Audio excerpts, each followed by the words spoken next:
All Tripura unorganise work কংগ্রেসের উদ্যোগে রাজধানীতে 2 দিনব্যাপী কর্মসূচি গ্রহণ করা হয়েছে। 21শে মে জাতীয় সন্ত্রাসবাদ বিরোধী দিবস পালন করা হবে বললেন সংগঠনের রাজ্য নেতৃত্ব।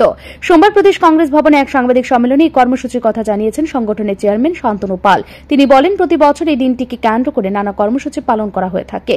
এবারও বেশ কিছু কর্মসূচি নেওয়া হয়েছে। 21শে মে দেশের প্রাক্তন প্রয়াত প্রধানমন্ত্রী রাজীব গান্ধীর প্রাণ দিবস। এদিন রাজধানীর সখীচরণ বিদ্যানিকেতনে হবে আলোচনা সভা। সন্ধ্যায় রাজধানীতে হবে মশাল মিছিল। 22শে মে হবে সংগঠনের 1 দিবসীয় রাজ্য সম্মেলন।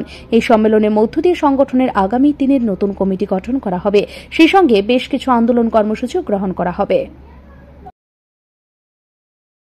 আমাদের প্রেস মিটের মূল কারণটা হল আমরা 21 এবং 22 অর্থাৎ জাতীয় সন্ত্রাসবাদ দিবস উপলক্ষে আমরা 21শে মেটা পালন করি।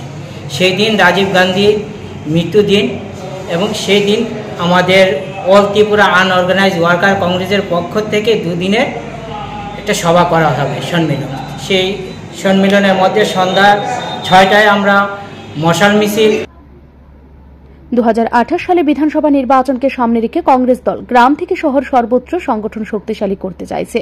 এই রাজ্যেও কংগ্রেস দলের বেশ কিছু শাখা সংগঠন রয়েছে। এই সংগঠনগুলি দীর্ঘদিন ধরে নিষ্ক্রিয় হয়ে আছে। ফলে প্রদেশ কংগ্রেসের সাংগঠনিক শক্তি অনেকটাই ত্রিপুরার বুকে দুর্বল হয়ে পড়েছে।